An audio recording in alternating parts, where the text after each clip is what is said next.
योगी जी ये किस power game के शिकार हो गए हैं। अब आपको थोड़ा समझना होगा। शंकराचार्य जी ने कुछ फोटोग्राफ्स दिखाए हैं। प्रयागराज के माघ मेले में शंकराचार्य अभिमुक्तेश्वरानंद सरस्वती जी महाराज को अपमानित करने और काशी में मंदिर विध्वंस को लेकर आवाज उठाने वाले हिंदुओं पर एफआईआर एक ही दिन में, ये दो घटना तो नहीं हो सकती। शंकराचार्य जी को अपमानित किया और वहीं काशी में जो मंदिर विध्वंस पे उठा रहा था, हिंदू सब उठा रहे थे, जो भाजपा के ही वोटर हैं। मैं भी हिंदू, मैं भाजपा का ही पूर्ण में वोटर हूं। अभी तो अब वोट नहीं देता इनको मैं, अब तो नोटा वाला हो गया, लेकिन इनको ही वोट दिया, इनकी बायोग्राफी तक लिखी, हम पे भी एफआईआर कर दिया। तो यह सब लखनऊ पीठ और दिल्ली सल्तनत के बीच चल रहे पावर गेम का नतीजा है। दिल्ली सल्तनत द्वारा निर्देशित नौकरशाही। अब नौकरशाही कैसे चुन के आता है? यूपीएससी से, लोक सेवा आयोग से। लोक सेवा आयोग किसके कंट्रोल में है? पीएमओ। किसके? केंद्र के। तो नौकरशाही जो दिल्ली द्वारा निर्देशित है, उसने, अब पहला हम लेते हैं एफआईआर जो मणिकर्णिका में हुआ। उस नौकरशाही ने जो टूटा या नहीं उसे देखने के लिए योगी जी मणिकर्णिका घाट जा रहे थे। उस नौकरशाही ने आखिरी मिनट में योगी को मणिकर्णिका घाट का दौरा नहीं करने दिया। अब नौकरशाही इतना पावरफुल है कि राज्य के मुख्यमंत्री को दौरा नहीं करने दिया। अब आप सोचो, साजिश के बूंद देखो। मुख्यमंत्री को मणिकर्णिका घाट का दौरा नहीं करने दिया गया और मुख्यमंत्री को बैठाकर प्रेस कॉन्फ्रेंस करवाकर एआई की थ्योरी कहवा दी गई। मुख्यमंत्री जी ने भी कह दिया, क्योंकि मुख्यमंत्री जी इस पूरे 10 साल में अपने हिंदू युवा वाहिनी खत्म कर चुके, अपने निकट के कार्यकर्ता खत्म कर चुके, अपने नेताओं और कार्यकर्ताओं से नहीं मिलते, वो भी ब्यूरोक्रेसी पर आश्रित है। तो ब्यूरोक्रेसी ने अपने मुख्यमंत्री को, आप ध्यान दीजिए, पिछली बार मुख्यमंत्री ने काशी के एक ब्यूरोक्रेट को डीएम से हटाकर ट्रांसफर किया, कमिश्नर बनाया, 24 घंटे में अपने निर्णय बदलने पड़े।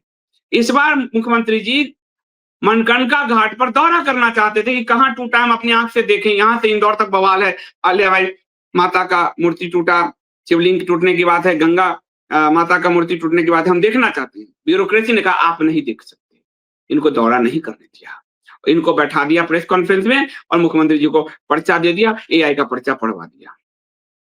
तो ब्यूरोक्रेसी भरा हुआ है मुख्यमंत्री, ब्यूरोक्रेसी कंट्रोल कहां? दिल्ली सल्तनत।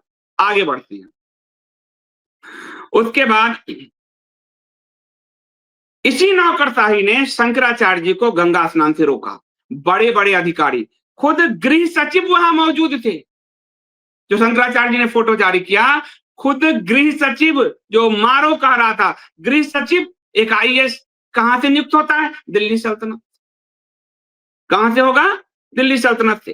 तो शंकराचार्य जी को स्नान से रोका, सन्यासियों के साथ मारपीट की, मुख्यमंत्री को ही मजेदार में फंसा दिया। जो शंकराचार्य जी ने फोटो जारी किया उसमें स्पष्ट है कि उत्तर प्रदेश के गृह विभाग के सचिव के इशारे पर कमिश्नर, नियुक्ति कहां? दिल्ली। जिलाधिकारी, नियुक्ति कहां? दिल्ली। जिलाधिकारी डायरेक्ट राष्ट्रपति के लिए जिम्मेदार होता है, और राष्ट्रपति यानी केंद्र सरकार। तो कमिश्नर, जिलाधिकारी, गृह सचिव, कोई साधारण पुलिस वाले नहीं, हवलदार सिपाही, ये मारपीट करने में लगे हुए थे। कहां से कंट्रोल? दिल्ली सल्तनत। तो ये जो है, ये मत भूलिए कि बड़े नौकरशाह लोक सेवा आयोग के जरिए चुने जाते हैं, जो केंद्र सरकार के मातहत हैं। और हद तो ये हो गई कि 19 जनवरी की रात कानून को शंकराचार्य जी के शिविर में नोटिस चिपकाने पहुंच गया और आज 18 के बैकडेट वाला नोटिस चिपकाने पहुंच गया। सबने नौकरशाही।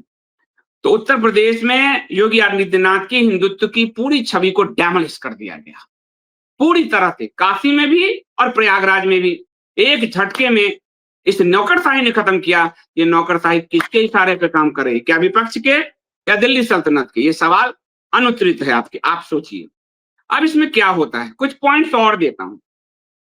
LIU यानी खुफिया विभाग।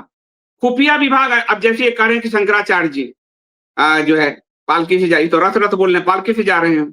तो सवाल ये है कि शंकराचार्य जी ने मीडिया में कहा कि 3 दिन पहले ही हमने इनको सूचना दी, व्हाट्सएप पे भी सूचना दी। तो सवाल ये है कि LIU झक मार रहा था, यानी LIU ने LIU खुफिया विभाग ने जानबूझकर इसको दबाया, जानबूझकर ये स्थिति क्रिएट की गई।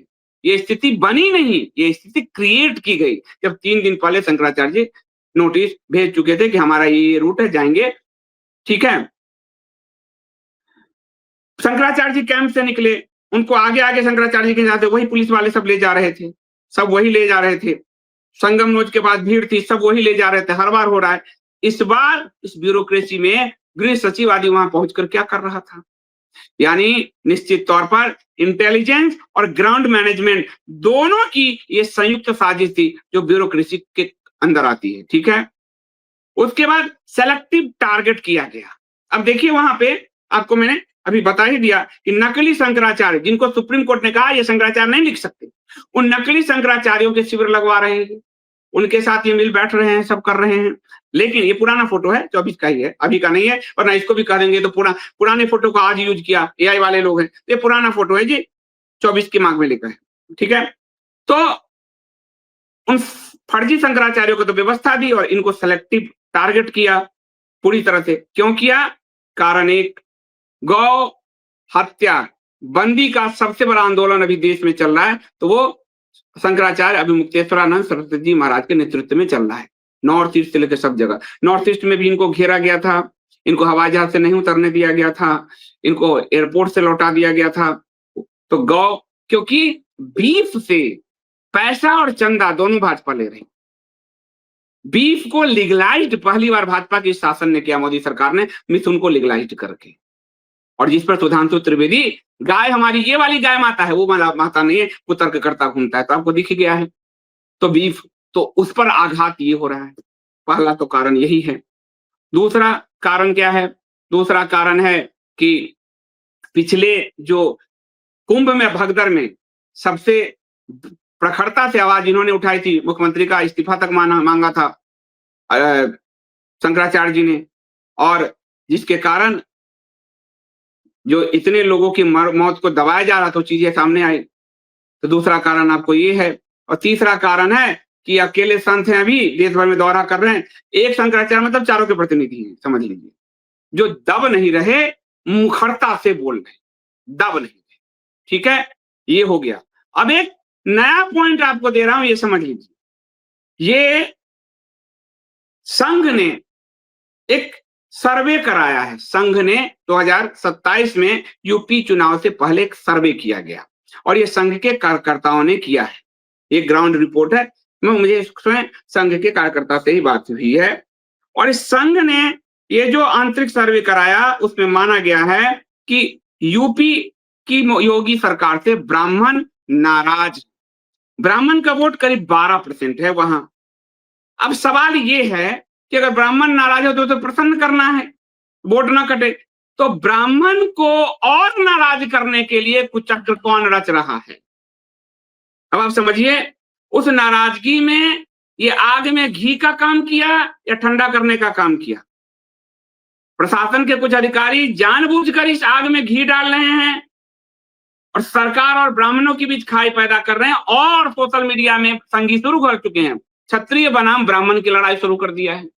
यानी यह सरकार जो यूजीसी पर पूरे सवर्ण को खत्म कर रही है, अब वो यहां पर क्षत्रिय बनाम ब्राह्मण करवा रही है।